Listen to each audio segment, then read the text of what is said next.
Hi, this is NJ Sterling. Thank you for coming back to my YouTube channel. Today I wanted to talk about fighting.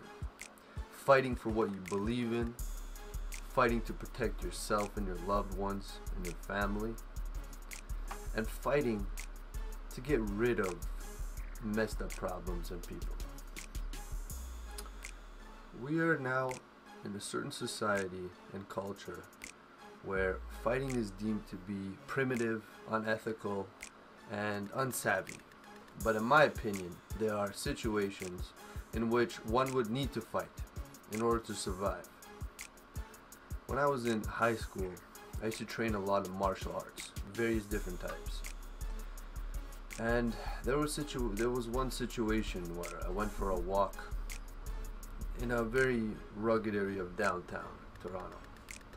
And I remember hearing a shrieking sound of a female in an alleyway.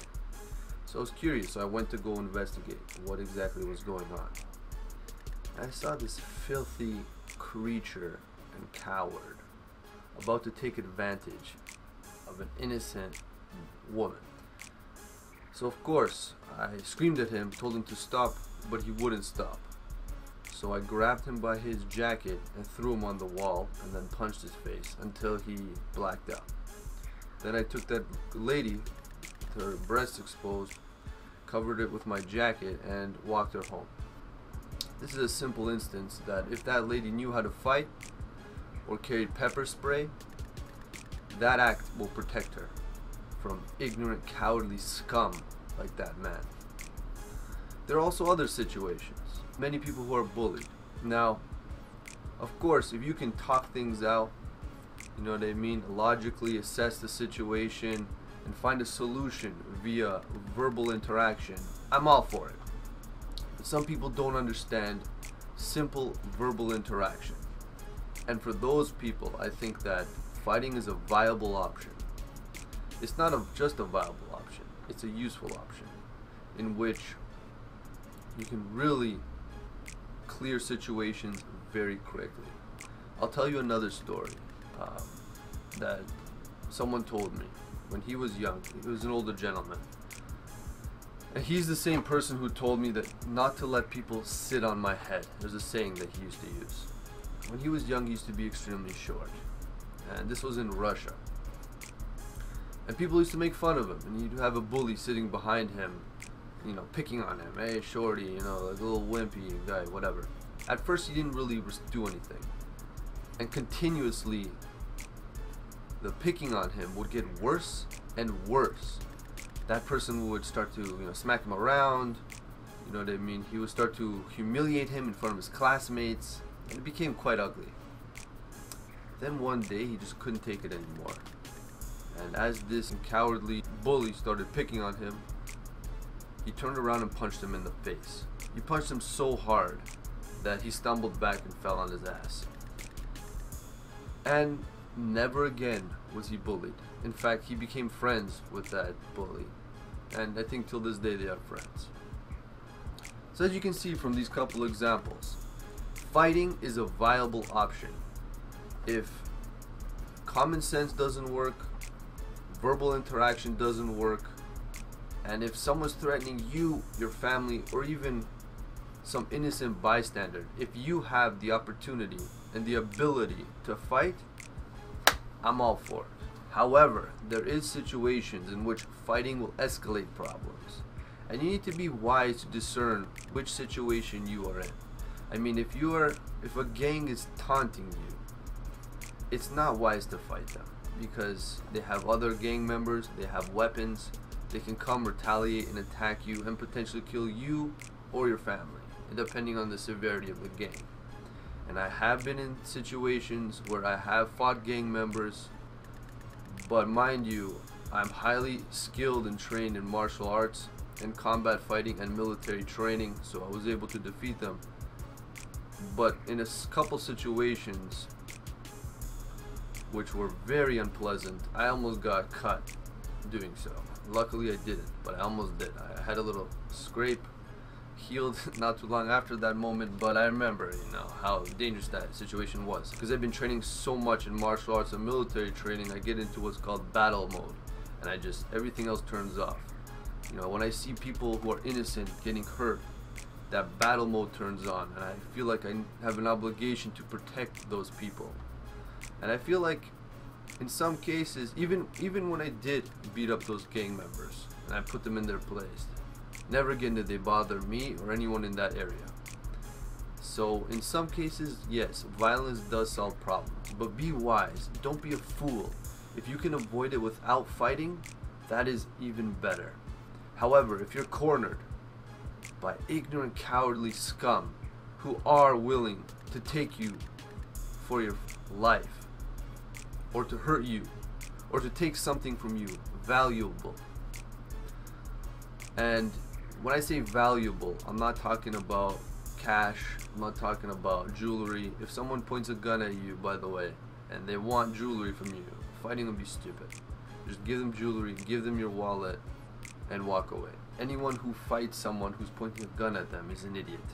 I'm not telling you to be an idiot. I'm just saying that in some situations, fighting is very useful. And when you learn to discern which situation that is, and if you learn and train how to fight, I think that this will bring more confidence into your life. There's also been situations where one time when I was young, I went to a club, and you know, I used to train a lot of martial arts, so I didn't drink that much. But me and a friend of mine went outside, and then he just started a fight with this person out of nothing. They didn't physically fight, but they were screaming at each other. And then I came and I basically just stared at the individual screaming at him.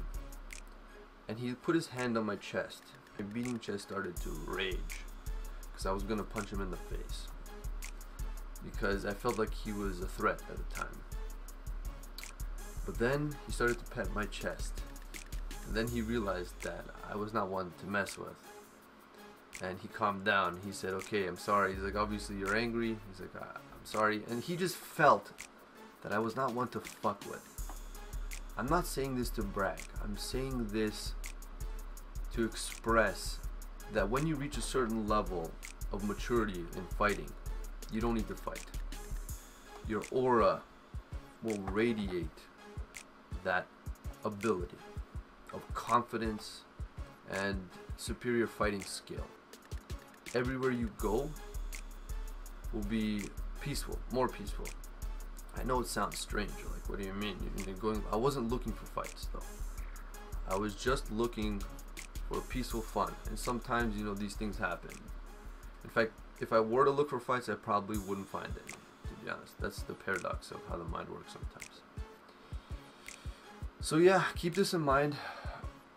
And all you who are interested in protecting yourselves, fighting, all you who are bullied and in a fucked up situation, I highly suggest that you start learning martial arts and different fighting techniques, boxing, martial arts. Even if you don't use it,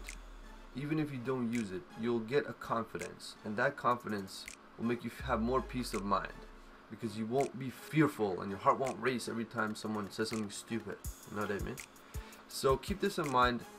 I hope that this concept gives you something positive. I hope that you don't go around starting fights with people just because they looked at you wrong. That's stupid. I'm talking about life-threatening situations, and not where they're pointing a gun at you. So of course, be smart, be wise, and sometimes you need to even verbally fight. Fight for what you believe in. Fight for what you stand for. This is important, because if you don't, people stomp all over you, and you'll be nothing more than a mattress that's been trampled over. So be careful, be wise, and fight. And don't surrender to fools and cowards. Stand up for yourself. Fight. And be wise. And fighting does not just mean with your hands and fists. Fight with your mind. Fight with your intelligence. This is the highest and grandest scale of fighting. There was a story of a warrior who walked up to a monk. And the warrior said, teach me your secrets. And then after, the monk just remained quiet. He said, teach me about heaven. And then teach me about hell. And then the monk remained quiet. And then the warrior basically pulled out his knife, about to kill him because he was enraged.